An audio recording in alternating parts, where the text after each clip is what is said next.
The Flying Stars by G.K. Chesterton.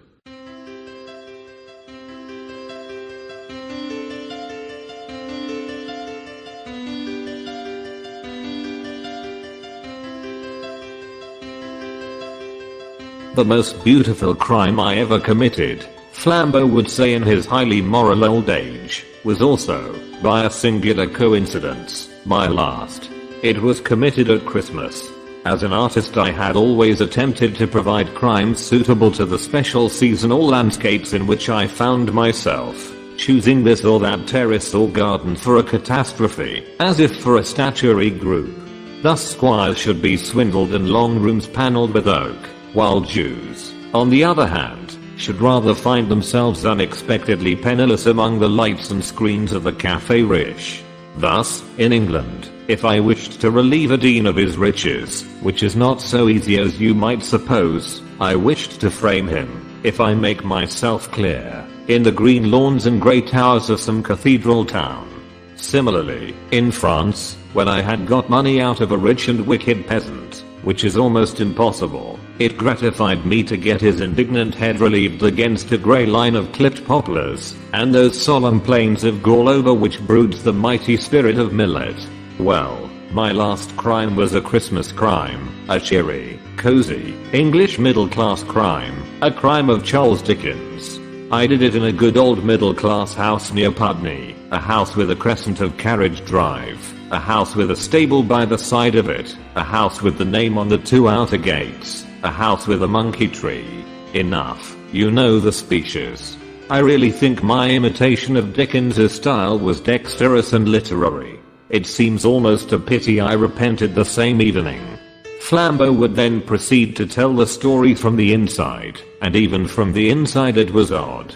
Seen from the outside it was perfectly incomprehensible, and it is from the outside that the stranger must study it.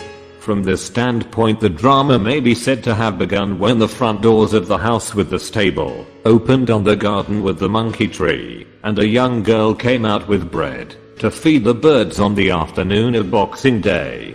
She had a pretty face, with brave brown eyes, but her figure was beyond conjecture, for she was so wrapped up in brown furs, that it was hard to say which was hair, and which was fur. But for the attractive face she might have been a small toddling bear. The winter afternoon was reddening towards evening, and already a ruby light was rolled over the bloomless beds, filling them, as it were, with the ghosts of the dead roses. On one side of the house stood the stable, on the other an alley or cloister of laurels led to the larger garden behind. The young lady, having scattered bread for the birds, for the 4th or 5th time that day, because the dog ate it, passed unobtrusively down the lane of laurels, and into a glimmering plantation of evergreens behind. Here she gave an exclamation of wonder, real or ritual, and looking up at the high garden wall above her, beheld it fantastically bestridden by a somewhat fantastic figure. "Oh, don't jump, Mr. Crook," she called out in some alarm. "It's much too high." The individual riding the party wall like an aerial horse was a tall, angular young man, with dark hair sticking up like a hairbrush, intelligent and even distinguished lineaments, but a sallow and almost alien complexion. This showed the more plainly because he wore an aggressive red tie, the only part of his costume of which he seemed to take any care. Perhaps it was a symbol. He took no notice of the girl's alarmed adjuration, but leapt like a grasshopper to the ground beside her, where he might very well have broken his legs. "I think I was meant to be a burglar," he said placidly, "and I have no doubt I should have been, if I hadn't happened to be born in that nice house next door. I can't see any harm in it, anyhow." "How can you say such things?" she remonstrated. "Well," said the young man, "if you're born on the wrong side of the wall, I can't see that it's wrong to climb over it." "I never know what you will say or do next," she said. "I don't often know myself," replied Mr. Crook, "but then I'm on the right side of the wall now." "And which is the right side of the wall?" asked the young lady, smiling. "Whichever side you are on," said the young man named Crook. As they went together through the laurels towards the front garden, a motor horn sounded thrice, coming nearer and nearer, and a car of splendid speed, great elegance, and a pale green color swept up to the front doors like a bird and stood throbbing. "Hello, hello," said the young man with the red tie. "Here's somebody born on the right side. Anyhow, I didn't know, Miss Adams, that your Santa Claus was so modern as this. Oh, that's my godfather, Sir Leopold Fleischer. He always comes on Boxing Day." Then, after an innocent pause, which unconsciously betrayed some lack of enthusiasm, Ruby Adams added, "He is very kind."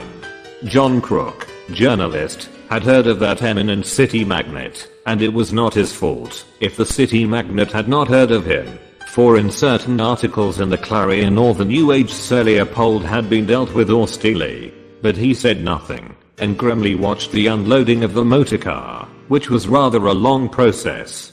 A large neat chauffeur in green got out from the front, and a small neat manservant in grey got out from the back, and between them, they deposited Sir Leopold on the doorstep, and began to unpack him, like some very carefully protected parcel. Rugs enough to stock a bazaar, furs of all the beasts of the forest, and scarves of all the colors of the rainbow were unwrapped one by one, till they revealed something resembling the human form, the form of a friendly, but foreign-looking old gentleman, with a grey goat-like beard and a beaming smile, who rubbed his big fur gloves together. Long before this revelation was complete, the two big doors of the porch had opened in the middle, and Colonel Adams, father of the furry young lady, had come out himself to invite his eminent guest inside. He was a tall, sunburnt, and very silent man, who wore a red smoking cap like a fez, making him look like one of the English Sirdars or Pashas in Egypt. With him was his brother-in-law, lately come from Canada, a big and rather boisterous young gentleman farmer, with a yellow beard, by name James Blount. With him also was the more insignificant figure of the priest from the neighboring Roman church, for the colonel's late wife had been a Catholic, and the children, as is common in such cases, had been trained to follow her. Everything seemed undistinguished about the priest, even down to his name, which was Brown. Yet the colonel had always found something companionable about him, and frequently asked him to such family gatherings. In the large entrance hall of the house there was ample room even for Sir Leopold in the removal of his wraps. Porch and vestibule, indeed, were unduly large in proportion to the house, and formed, as it were, a big room with the front door at one end, and the bottom of the staircase at the other. In front of the large hall fire, over which hung the colonel's sword, the process was completed and the company, including the saturnine Crook, presented to Sir Leopold Fleischer. That venerable financier, however, still seemed struggling with portions of his well-lined attire, and at length produced from a very interior tailcoat pocket a black oval case which he radiantly explained to be his Christmas present for his goddaughter. With an unaffected vainglory that had something disarming about it, he held out the case before them all. It flew open at a touch and half blinded them. It was just as if a crystal fountain had spurted in their eyes. In a nest of orange velvet lay like 3 eggs, 3 white and vivid diamonds, that seemed to set the very air on fire all round them. Fleischer stood beaming benevolently, and drinking deep of the astonishment and ecstasy of the girl, the grim admiration and gruff thanks of the colonel, the wonder of the whole group. "I'll put them back now, my dear," said Fleischer, returning the case to the tails of his coat. "I had to be careful of them coming down. They're the 3 great African diamonds called the Flying Stars, because they've been stolen so often. All the big criminals are on the track, but even the rough men about in the streets and hotels could hardly have kept their hands off them. I might have lost them on the road here. It was quite possible. Quite natural, I should say," growled the man in the red tie. "I shouldn't blame them if they had taken M. When they ask for bread, and you don't even give them a stone, I think they might take the stone for themselves." "I won't have you talking like that," cried the girl, who was in a curious glow. "You've only talked like that since you became a horrid what's-his-name. You know what I mean. What do you call a man who wants to embrace the chimney sweep?" "A saint," said Father Brown. I think, said Sir Leopold, with a supercilious smile, that Ruby means a socialist. A radical does not mean a man who lives on radishes, remarked Crook, with some impatience, and a conservative does not mean a man who preserves jam. Neither, I assure you, does a socialist mean a man who desires a social evening with a chimney sweep. A socialist means a man who wants all the chimneys swept and all the chimney sweeps paid for it, but who won't allow you, put in the priest in a low voice, to own your own soot. Crook looked at him with an eye of interest and even respect. Does one want to own soot? He asked. One might, answered Brown, with speculation in his eye. I've heard that gardeners use it. And I once made 6 children happy at Christmas, when the conjurer didn't come, entirely with soot applied externally. Oh, splendid, cried Ruby. Oh, I wish he'd do it to this company. The boisterous Canadian, Mr. Blount, was lifting his loud voice in applause, and the astonished financier his, in some considerable deprecation, when a knock sounded at the double front doors. The priest opened them, and they showed again the front garden of evergreens, monkey tree and all, now gathering gloom against the gorgeous violet sunset. The scene thus framed was so colored and quaint, like a back scene in a play, that they forgot a moment the insignificant figure standing in the door. He was dusty looking, and in a frayed coat, evidently a common messenger. Any of you gentlemen Mr. Blount?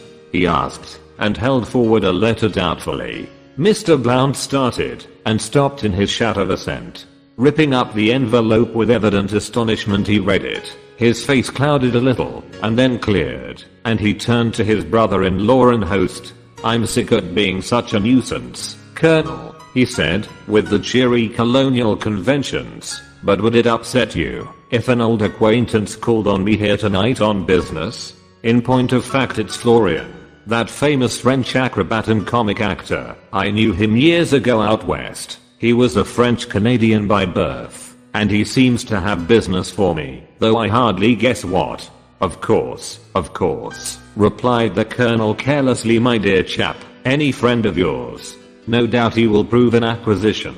He'll black his face, if that's what you mean, cried Blount, laughing. I don't doubt he'd black everyone else's eyes. I don't care, I'm not refined. I like the jolly old pantomime where a man sits on his top hat. Not on mine, please, said Sir Leopold Fleischer, with dignity. Well, observed Crook, airily, don't let's quarrel. There are lower jokes than sitting on a top hat.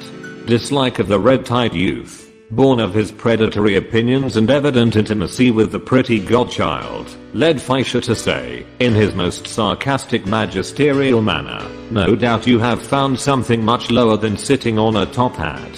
What is it, pray? Letting a top hat sit on you, for instance, said the socialist. Now, cried the Canadian farmer with his barbarian benevolence, don't let's spoil a jolly evening. What I say is, let's do something for the company tonight. Not blacking faces, or sitting on hats, if you don't like those, but something of the sort. Why couldn't we have a proper old English pantomime clown, Columbine, and so on? I saw one when I left England at 12 years old, and it's blazed in my brain like a bonfire ever since. I came back to the old country only last year, and I find the thing's extinct. Nothing but a lot of sniveling fairy plays. I want a hot poker and a policeman made into sausages, and they give me princesses moralizing by moonlight, bluebirds, or something. Bluebeard's more in my line, and him I like best, when he turned into the pantaloon. I'm all for making a policeman into sausages, said John Crook.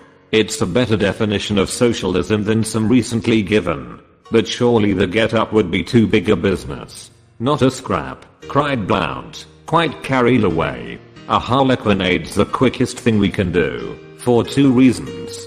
First, one can gag to any degree, and, second, all the objects are household things, tables and towel horses and washing baskets, and things like that. That's true, admitted Crook, nodding eagerly and walking about. But I'm afraid I can't have my policeman's uniform. Haven't killed a policeman lately. Blount frowned thoughtfully a space, and then smote his thigh. Yes, we can. He cried. I've got Florian's address here, and he knows every costumier in London. I'll phone him to bring a police dress when he comes. And he went bounding away to the telephone. Oh, it's glorious, Godfather, cried Ruby, almost dancing. I'll be Columbine and you shall be Pantaloon. The millionaire held himself stiff with a sort of heathen solemnity. I think, my dear, he said, you must get someone else for Pantaloon. I will be Pantaloon, if you like, said Colonel Adams, taking his cigar out of his mouth, and speaking for the first and last time. You ought to have a statue, cried the Canadian, as he came back, radiant, from the telephone. There, we are all fitted. Mr. Crook shall be clown. He's a journalist, and knows all the oldest jokes. I can be Harlequin, that only wants long legs and jumping about. My friend Florian phones he's bringing the police costume, he's changing on the way. We can act it in this very hall, the audience sitting on those broad stairs opposite, one row above another. These front doors can be the back scene, either open or shut. Shut, you see an English interior. Open, a moonlit garden. It all goes by magic. And snatching a chance piece of billiard chalk from his pocket, he ran it across the whole floor, halfway between the front door and the staircase, to mark the line of the footlights. How even such a banquet of bosh was got ready in the time remained a riddle. But they went at it with that mixture of recklessness and industry that lives, when youth is in a house, and youth was in that house that night, though not all may have isolated the two faces, and hearts from which it flamed. As always happens, the invention grew wilder and wilder through the very tameness of the bourgeois conventions from which it had to create. The Columbine looked charming in an outstanding skirt that strangely resembled the large lampshade in the drawing room. The clown and Pantaloon made themselves white with flour from the cook, and red with rouge from some other domestic, who remained, like all true Christian benefactors, anonymous. The Harlequin, already clad in silver paper out of cigar boxes, was, with difficulty, prevented from smashing the old Victorian lustre chandeliers, that he might cover himself with resplendent crystals. In fact, he would certainly have done so, had not Ruby unearthed some old pantomime paste jewels she had worn at a fancy dress party as the Queen of Diamonds.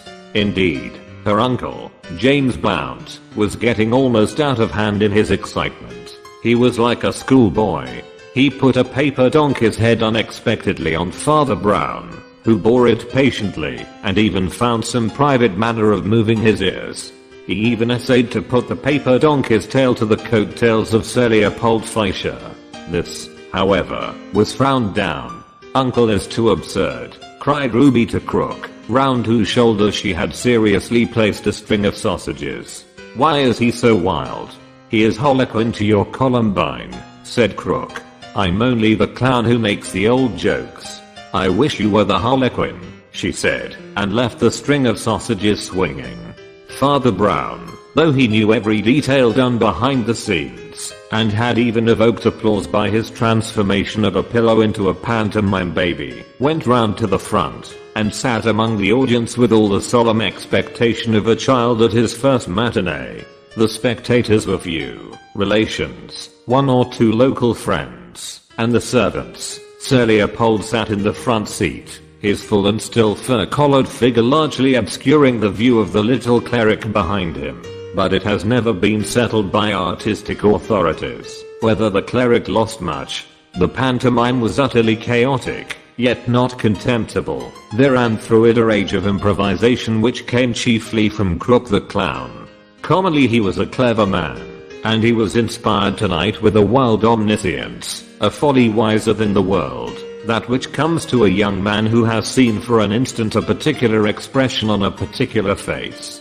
He was supposed to be the clown, but he was really almost everything else. The author, so far as there was an author, the prompter, the scene painter, the scene shifter, and, above all, the orchestra. At abrupt intervals in the outrageous performance he would hurl himself in full costume at the piano and bang out some popular music equally absurd and appropriate. The climax of this, as of all else, was the moment when the two front doors at the back of the scene flew open, showing the lovely moonlit garden, but showing more prominently the famous professional guest, the great Florian, dressed up as a policeman. The clown at the piano played the constabulary chorus and the Pirates of Penzance, but it was drowned in the deafening applause. For every gesture of the great comic actor was an admirable though restrained version of the carriage and manner of the police. The harlequin leapt upon him and hit him over the helmet, the pianist playing "Where Did You Get That Hat?" He faced about in admirably simulated astonishment, and then the leaping harlequin hit him again, the pianist suggesting a few bars of "Then we had another one." Then the harlequin rushed right into the arms of the policeman and fell on top of him, amid a roar of applause. Then it was that the strange actor gave that celebrated imitation of a dead man, of which the fame still lingers round Pudney. It was almost impossible to believe that a living person could appear so limp. The athletic harlequin swung him about like a sack, or twisted or tossed him like an Indian club, all the time to the most maddeningly ludicrous tunes from the piano. When the harlequin heaved the comic constable heavily off the floor, the clown played "I Arise from Dreams of Thee." When he shuffled him across his back, with my bundle on my shoulder, and when the harlequin finally let fall the policeman with a most convincing thud, the lunatic at the instrument struck into a jingling measure with some words, which are still believed to have been, "I sent a letter to my love, and on the way I dropped it." At about this limit of mental anarchy, Father Brown's view was obscured altogether, for the city magnate in front of him rose to his full height and thrust his hands savagely into all his pockets. Then he sat down nervously, still fumbling, and then stood up again. For an instant it seemed seriously likely that he would stride across the footlights. Then he turned a glare at the clown playing the piano, and then he burst in silence out of the room. The priest had only watched for a few more minutes the absurd, but not inelegant dance of the amateur harlequin over his splendidly unconscious foe. With real though rude art, the harlequin danced slowly backwards out of the door into the garden, which was full of moonlight and stillness. The vamp dress of silver paper and paste, which had been too glaring in the footlights, looked more and more magical and silvery as it danced away under a brilliant moon. The audience was closing in with a cataract of applause when Brown felt his arm abruptly touched, and he was asked in a whisper to come into the colonel's study. He followed his summoner with increasing doubt, which was not dispelled by a solemn comicality in the scene of the study. There sat Colonel Adams, still unaffectedly dressed as a pantaloon, with the knobbed whalebone nodding above his brow, but with his poor old eyes sad enough to have sobered a Saturnalia. Sir Leopold Fleischer was leaning against the mantelpiece, and heaving with all the importance of panic. "This is a very painful matter, Father Brown," said Adams. "The truth is, those diamonds we all saw this afternoon seem to have vanished from my friend's tailcoat pocket. And as I, supplemented Father Brown, with a broad grin, was sitting just behind him." "Nothing of the sort shall be suggested," said Colonel Adams, with a firm look at Fleischer, which rather implied that some such thing had been suggested. "I only ask you to give me the assistance that any gentleman might give, which is turning out his pockets," said Father Brown, and proceeded to do so, displaying 7 and 6pence, a return ticket, a small silver crucifix, a small breviary, and a stick of chocolate. The colonel looked at him long, and then said, "Do you know, I should like to see the inside of your head more than the inside of your pockets. My daughter is one of your people, I know. Well, she has lately," and he stopped. "She has lately," cried out old Fleischer, "opened her father's house to a cutthroat socialist, who says openly he would steal anything from a richer man. This is the end of it. Here is the richer man and none the richer. If you want the inside of my head you can have it," said Brown rather wearily. "What it's worth you can say afterwards. But the first thing I find in that disused pocket is this, that men who mean to steal diamonds don't talk socialism. They are more likely," he added demurely, "to denounce it." Both the others shifted sharply, and the priest went on. "You see, we know these people, more or less. That socialist would no more steal a diamond than a pyramid. We ought to look at once to the one man we don't know. The fellow acting the policeman Florian. Where is he exactly at this minute, I wonder? The pantaloon sprang erect and strode out of the room. An interlude ensued, during which the millionaire stared at the priest, and the priest at his breviary. Then the pantaloon returned and said, with staccato gravity, the policeman is still lying on the stage. The curtain has gone up and down 6 times. He is still lying there. Father Brown dropped his book and stood staring with a look of blank mental ruin. Very slowly a light began to creep in his grey eyes, and then he made the scarcely obvious answer. Please forgive me, Colonel, but when did your wife die? Wife, replied the staring soldier. She died this year 2 months. Her brother James arrived just a week too late to see her. The little priest bounded like a rabbit shot. Come on, he cried in quite unusual excitement. Come on. We've got to go and look at that policeman. They rushed onto the now curtained stage, breaking rudely past the Columbine and clown, who seemed whispering quite contentedly, and Father Brown bent over the prostrate comic policeman. Chloroform, he said as he rose. I only guessed it just now. There was a startled stillness, and then the colonel said slowly, please say seriously what all this means. Father Brown suddenly shouted with laughter, then stopped, and only struggled with it for instants during the rest of his speech. Gentlemen, he gasped, there's not much time to talk. I must run after the criminal. But this great French actor who played the policeman, this clever corpse the Harlequin waltzed with, and dandled and threw about, his voice again failed him, and he turned his back to run. He was, called Fischer inquiringly. A real policeman, said Father Brown, and ran away into the dark. There were hollows and boughs at the extreme end of that leafy garden, in which the laurels and other immortal shrubs showed against sapphire sky and silver moon, even in that midwinter warm colors as of the south. The green gaiety of the waving laurels, the rich purple indigo of the night, the moon like a monstrous crystal, make an almost irresponsible romantic picture, and among the top branches of the garden trees a strange figure is climbing, who looks not so much romantic as impossible. He sparkles from head to heel, as if clad in 10 million moons. The real moon catches him at every movement and sets a new inch of him on fire. But he swings, flashing and successful, from the short tree in this garden to the tall, rambling tree in the other, and only stops there, because a shade has slid under the smaller tree, and has unmistakably called up to him.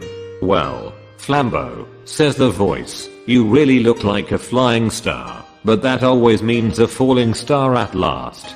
The silver, sparkling figure above seems to lean forward in the laurels, and, confident of escape, listens to the little figure below. You never did anything better, Flambeau. It was clever to come from Canada, with a Paris ticket, I suppose, just a week after Mrs. Adams died, when no one was in a mood to ask questions. It was cleverer to have marked down the flying stars on the very day of Fischer's coming. But there's no cleverness, but mere genius, in what followed. Stealing the stones, I suppose, was nothing to you. You could have done it by sleight of hand in 100 other ways besides that pretense of putting a paper donkey's tail to Fischer's coat. But in the rest you eclipsed yourself. The silvery figure among the green leaves seems to linger as if hypnotized, though his escape is easy behind him. He is staring at the man below. Oh, yes, says the man below, I know all about it.